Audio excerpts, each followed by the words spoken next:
Over 3 decades ago, two brothers set out on an audacious plan to build a township on the outskirts of Mumbai. Today, Hiranandani Gardens at Powai is a landmark township that many others aspire to emulate. I caught up with one of the principal architects of that vision, Hiranandani, to understand the reasons behind setting up a township as well as the challenges associated in executing it. But can you tell us why you chose this piece of land? Because other developers, much more experienced than you at that stage, had seen the land and rejected it. So what attracted you to this piece of land? So there's a background to it. I was building buildings in Lokhandwala complex in Andheri, and every time I completed a nice building, I looked out of the balcony of that building and I was so disappointed with what was around the building. No good roads, no street lights, no water supply, sewage water all around, and etc. etc. So I'm making a nice building, other people can see my nice building, though the people who buy a house from me don't see a nice outlook.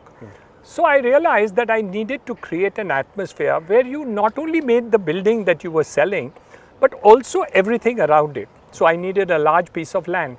And at that point of time, this was so far away that nobody wanted it. Everybody said no point. For me, this was like a large canvas that I could probably do all my dreams and aspiration of making not only the buildings where you would stay, but also everything around it, including gardens, schools, hospitals, everything. So, and this was available. It was far away, it was cheap as compared to what it was in Andheri, and I had very little money. So I borrowed money and then bought this piece of land. But that time, capital was even a lot more challenging than it is today. The rates were 24, 36%. How did you crack the funding structure to make such projects viable? So you are absolutely correct. You hit it on the debt. I borrowed money at 2% per month. Okay. So it was horrible. But there was no other funding available. No banks and financial institutions would lend money. There were no other resources available. And but we had strategies in order to pre-sell buildings. And in those days, we worked out a strategy wherein we sold a lot of the apartments when we started the buildings. And by doing that, we were able to fund these buildings much easier than otherwise. And slowly but surely, the returns paid out, and it was very sad actually sometimes. I would make a nicer building than my neighbor, but since I didn't have the brand name in those days, those people sold at higher prices, I sold at lower prices, but I sold a better quality building. But the future made up for it. So now, you know, I can demand the price of what quality I deliver. So what were the sort of prices you launched at? I sold at 241 rupees a square foot, the first buildings. Carpet? Right here. Okay. 241 rupees. Okay. Yeah. This was 1987? No, built up, saleable, sorry. Saleable. So yeah. 1987, this is? Yeah, 1987, correct.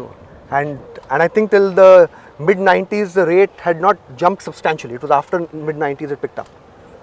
No, it didn't pick up. In fact, there was a setback. In, I think around 1991, I built another extraordinary building called Lake Castle, right over here.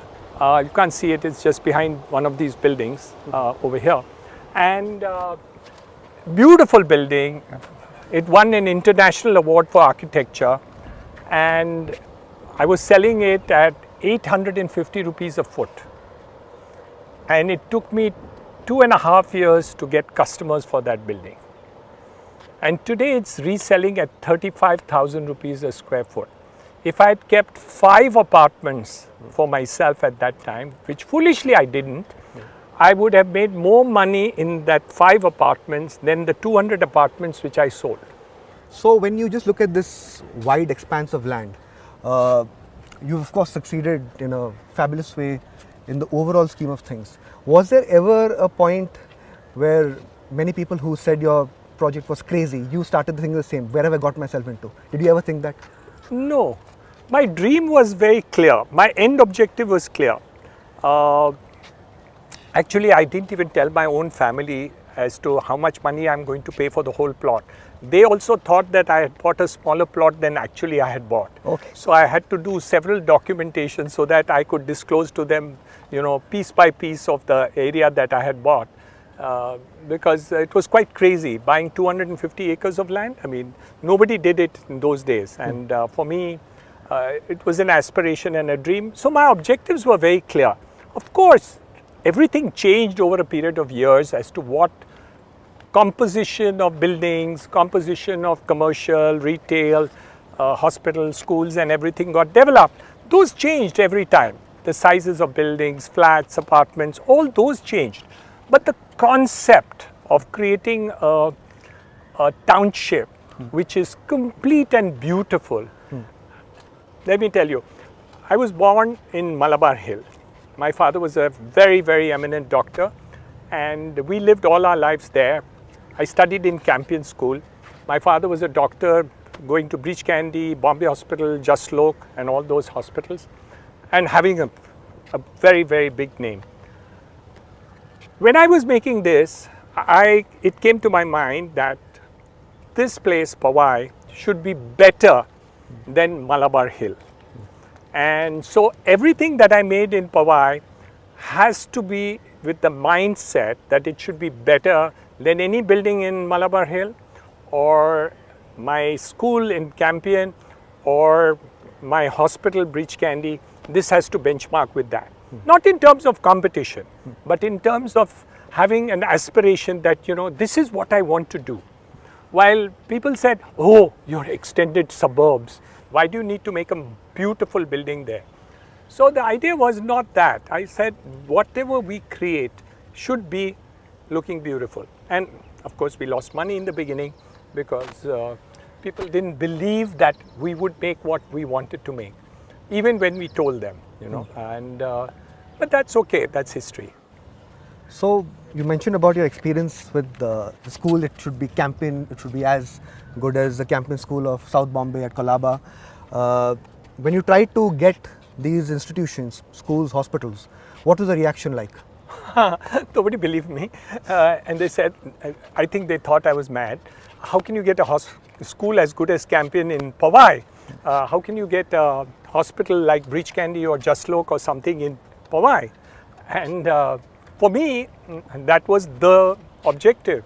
So when I said, all right, I'm giving you this land of the school free, just build a quality school, nobody was willing. They would make a school, but it would look like a third-rate school. And they weren't willing to invest into it. And just have a look at the school building. Even today, after 30 years, it looks beautiful. So look at the hospital, inside, outside, services-wise and all that. It's probably the best in Mumbai. So basically it was more that you had no other option to build it yourself. You took it upon yourself and outdid expectations. Exactly. So you absolutely hit the nail on the head. I just didn't want to do everything. My purpose was to be a developer.